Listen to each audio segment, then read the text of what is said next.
Allah khusus menyebutkan di sini tabbat syada abi lahabin wa tab. Kata Allah, Allah menghancurkan, Allah menghabiskan Abi Lahab dengan tangannya sendiri. Ada apa dengan Abi Lahab? Kalau bahasa kitanya Abu Lahab. Sebelum saya bahas itu, Abu Lahab ini atau Al-Lahab ini dulu. Al-Lahab ini artinya semangat, Pak. Pokoknya kalau ada orang awak mengecek yo lahab bana makanya gitu kan, berarti semangat artinya. Jadi Abu Lahab ini nama beliau aslinya Abdul Uzza, adik dari bapak Nabi Muhammad SAW. Ketika beliau dikasih gelar Lahab, Abu itu bapak, Lahab artinya gelar, karena beliau di suku Quraisy, beliau orang yang bersinar, yang bersemangat, yang inovator.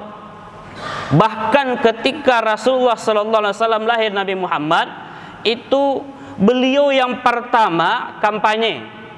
Nah ini, beliau yang pertama kampanye keliling kota Mekah, bahwasanya telah lahir keponakanku. Begitu bangganya beliau, telah lahir keponakanku, dan itu bahkan beliau keliling Mekah, Pak, dengan semangatnya. Beliau merdekakan beberapa budak di kala itu. Saking semangatnya lahirnya Nabi Muhammad. Dan dalam sejarah bahkan beliau mengorbankan ternak beliau beberapa ekor khusus untuk memeriahkan lahirnya Muhammad SAW. Ini hebatnya Allah Subhanahu wa taala. Nanti ada pelajaran di sini yang bisa kita ambil, bahwa satu sifat Abu Lahab, beliau sangat membanggakan, orang mengkultuskan orang yang beliau sayangi dan beliau inginkan. Tapi setelah itu beliau yang pertama memusuhinya. Ini sifat Abu Lahab ini. Kalau ada dengar kita atau ada di antara kita yang melihat orang seperti ini, mohon maaf, sifatnya. Ya. Yang selanjutnya, sifat Abu Lahab ini, ya, beliau yang berani melanggar hukum. Sepakat waktu itu pemimpin Quraisy dan juga pemimpin-pemimpin yang tiga pemimpin di Mekah itu, bahwa ada kursi di pinggir Ka'bah, itu ada kursi, itu khusus kursi kepala-kepala suku, dan itu tidak boleh masuk tanpa seizin kepala suku. Ternyata pada waktu itu Nabi Muhammad di waktu kecil, Nabi kita Muhammad SAW, beliau Muhammad masuk ke dalam ruangan itu. Yang suku lain marah, yang lain marah. Apa kata Abu Lahab? Kalian jangan marah, yang masuk itu anakku, yang masuk itu keponakanku. Padahal ini sudah disepakati bahwa itu tidak boleh masuk sembarangan, kan itu tuh. Orang yang Abu Lahab ini, beliau orang yang suka melanggar kesepakatan. Kalau ada orang yang sudah sepakat yang melanggar hukum, ini sifat ya. Iya. Ini ciri-ciri khas, karena Abu Lahab ini khusus, Pak. Karena kalau Allah tidak mungkin ada pelajaran di Abu Lahab ini, tak mungkin Allah khususkan satu surat namanya Al-Lahab, tak mungkin. Kita nggak ada nama surat kita Ar-Rijal. Kalau An-Nisa ada. Kalau Ar-Rijal laki-laki tidak ada. Jadi Abu Lahab ini waktu itu sudah, para pemimpin-pemimpin yang lainnya tidak berani, karena memang beliau orang yang berpengaruh. Lalu ini, Pak, yang saya muliakan, Abu Lahab ketika beliau meninggal, beliau mati karena beliau yang melanggar dan beliau yang ingin mencelakai Nabi Muhammad SAW. Lalu Kenapa beliau disurunkan ayat ini? Karena di waktu itu Allah Subhanahu wa taala mengatakan kepada Nabi Muhammad, peringati kepada akrabin, karib kerabatmu, siapa yang datang itu musuhmu. Ini hebatnya. Hati-hati kalau ada yang sini tim sukses pilkada nanti Desember, hati-hati yang datang itu bisa jadi Abu Lahab. Nah gitu. Ini khusus ayat disuruh oleh Allah, siapa yang datang itu musuhmu. Akhirnya Nabi Muhammad, karena itu mukjizat perintah Allah, tidak bisa dilogikakan. Nabi Muhammad memang naik ke Bukit Sofa lalu memanggil, wahai orang-orang penduduk Mekah, semuanya berkumpul. Ada pesan dari Allah Subhanahu wa taala, kata Nabi Muhammad. Ternyata yang datang itu kelompok diantaranya Abu Lahab. Dikala itu apa pesan Rasulullah? Lanya cuma mengatakan, kalau seandainya ada serangan di balik bukit ini, apa langkah yang akan kita buat? Itu kata Rasul.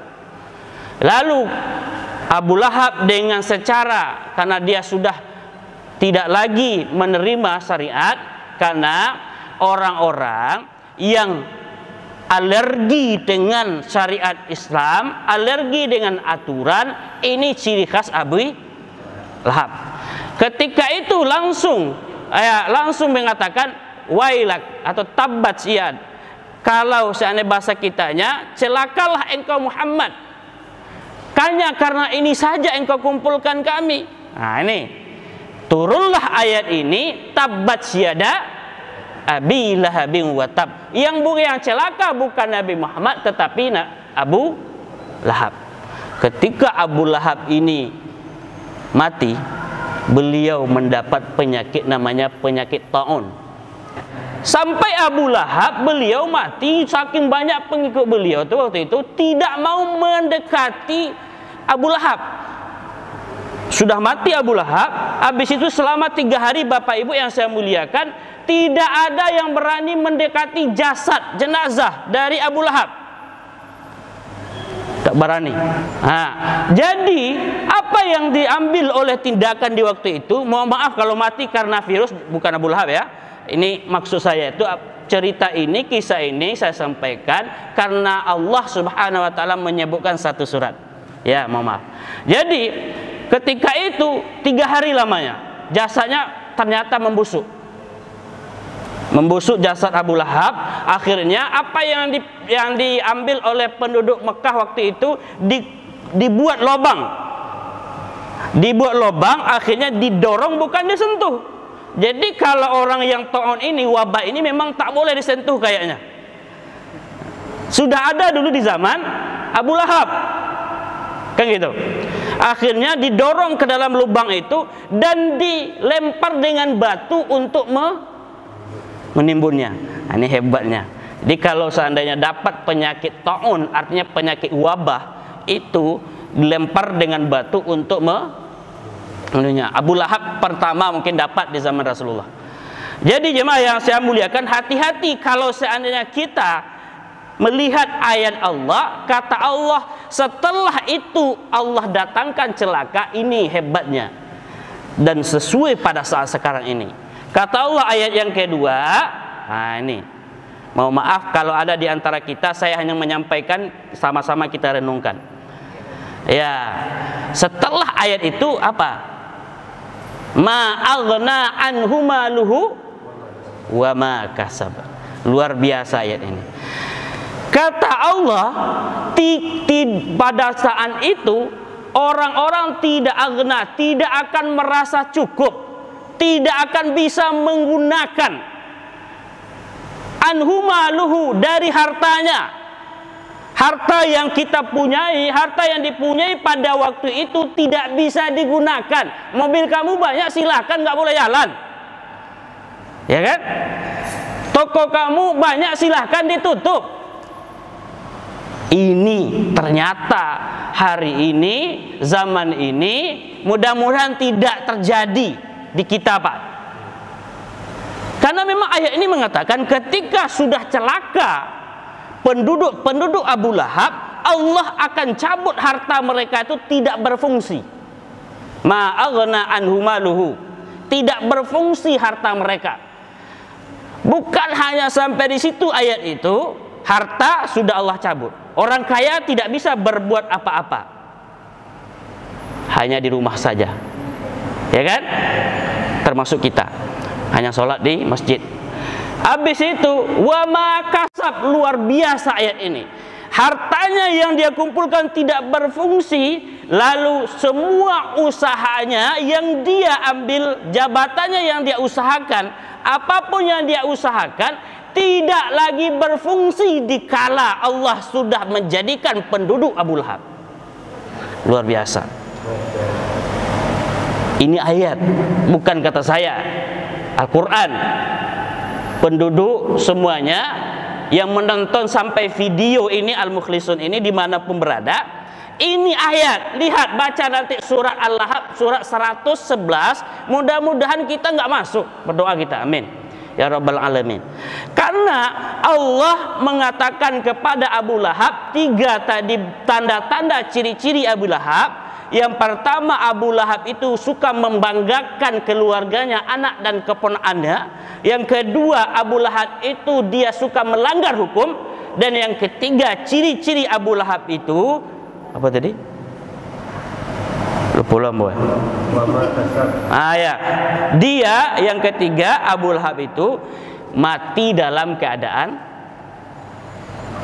wabah. Lalu ketika Allah sudah cirinya ini. Lalu ketika Allah sudah masukkan ke dalam kelompok itu, ini untuk Abu Lahab ya, bukan untuk kita, untuk Abu Lahab. Jadi kalau ada yang tersinggung, yang tersanggung, jangan marah.